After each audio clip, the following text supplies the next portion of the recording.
Warahmatullahi wabarakatuh. Perkenalkan, nama saya Kamalia. Di sini saya akan menjelaskan tentang akan menjawab tentang soal final tes mata kuliah psikologi perkembangan anak. Yang pertama yaitu apa sih yang Anda ketahui tentang MPASI? Nah, yang saya ketahui tentang MPASI ini adalah makanan pendamping ASI. Nah, dalam MPASI pengertiannya ialah sebuah makanan padat atau padat gizi yang lengkap yang diberikan kepada bayi sejak bayi tersebut berusia 6 bulan.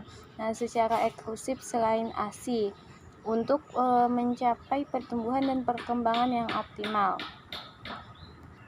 MPASI ini diberikan secara bertahap disesuaikan dengan umur dan kemampuan bayi dalam mencerna makanan. Nah, di mana pada saat bayi berusia 6 bulan, bayi tersebut mengalami pertumbuhan yang sangat pesat, sehingga asupan yang diperlukan oleh bayi juga lebih banyak.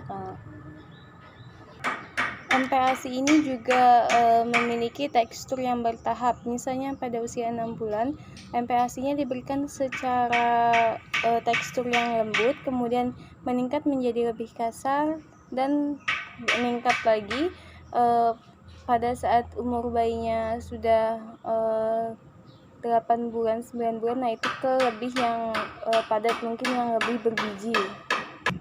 Kemudian untuk pertanyaan kedua yaitu terkait dengan segitiga bahasa. Nah, segitiga bahasa adalah sebuah tahapan-tahapan proses yang harus dilalui oleh anak. Nah, pada tahapan-tahapan dalam segitiga bahasa itu yang pertama yaitu preverbal dan interaksi awal, kemudian tahapan yang kedua ialah memperhatikan dan mendengarkan, kemudian tahapan yang ketiga bermain, yang keempat tahapan pemahaman, yang kelima tahapan berekspresi, dan yang keenam yaitu tahapan spesson.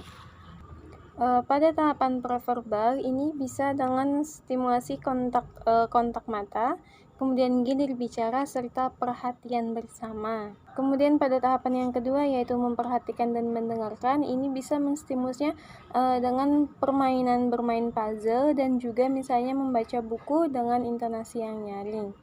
Kemudian tahapan yang ketiga yaitu tahapan bermain. Nah, permainan yang bisa kita stimuluskan kepada anak yaitu bisa melalui dengan permainan dengan menggunakan benda asli atau tiruan. Nah, sehingga benda tersebut bisa dipegang dan dimainkan sehingga anak tidak hanya mengetahui objek tetapi juga mengetahui nama dan fungsi dari benda tersebut.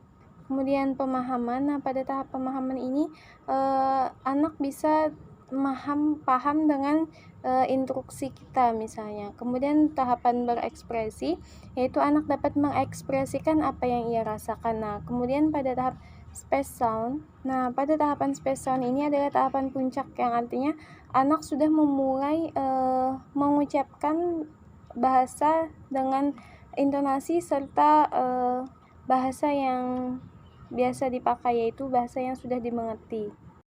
Dan yang ketiga yaitu tentang sensori integrasi. Nah, sensori integrasi adalah dasar untuk memberikan respon terhadap anak misalnya dari proses mengenal, mengubah, dan membedakan input-input sensori dari sistem sensor untuk menghasilkan perilaku adaptif yang menghasilkan tujuan sehingga anak dapat merespon sesuai dengan kondisi lingkungan dengan baik. Nah, adapun pembagian dari input sensori integrasi ini terbagi menjadi 8, yaitu yang pertama yaitu taktil, disebut dengan taktil atau peraba. Kemudian yang kedua ada olfaktori yaitu penciuman. Yang ketiga ada gustatori yaitu indera pengecap. Yang keempat ada auditori, pendengaran. Yang kelima ada visual, penglihatan. Kemudian yang keenam ada vestibular, yaitu keseimbangan. Yang ketujuh ada proprioceptif, yaitu pergerakan sendi. Dan yang kedelapan ada interception, yaitu input organ-organ dalam tubuh. Penggabungan beberapa sistem organ tubuh, sistem sensori tubuh.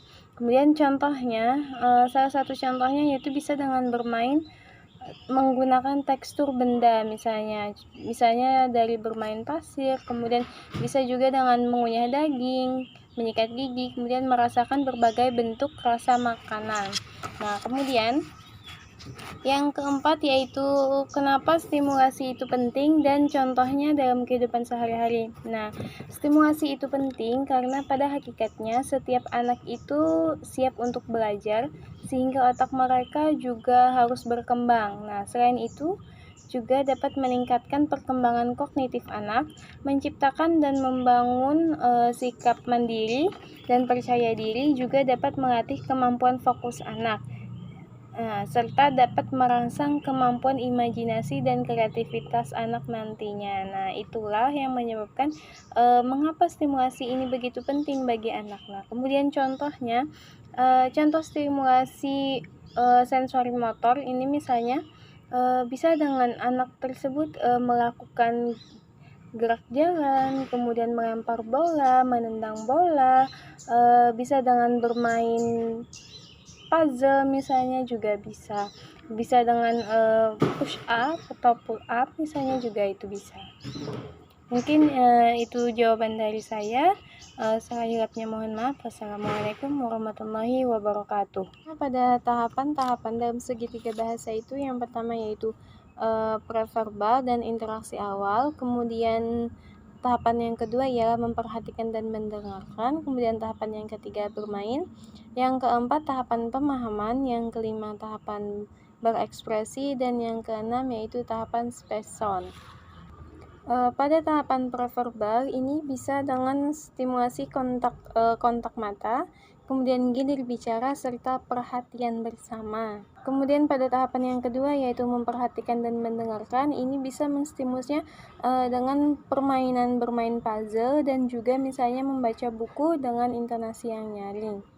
Kemudian tahapan yang ketiga yaitu tahapan bermain. Nah, permainan yang bisa kita stimuluskan kepada anak yaitu bisa melalui dengan permainan dengan menggunakan benda asli atau tiruan. Nah, sehingga benda tersebut bisa dipegang dan dimainkan sehingga anak tidak hanya mengetahui objek tetapi juga mengetahui nama dan fungsi dari benda tersebut. Kemudian pemahaman. Nah, pada tahap pemahaman ini anak bisa paham dengan instruksi kita misalnya. Kemudian tahapan berekspresi yaitu anak dapat mengekspresikan apa yang ia rasakan. Nah, kemudian pada tahap space sound. Nah, pada tahapan space sound ini adalah tahapan puncak yang artinya anak sudah memulai mengucapkan bahasa dengan intonasi serta bahasa yang biasa dipakai, yaitu bahasa yang sudah dimengerti.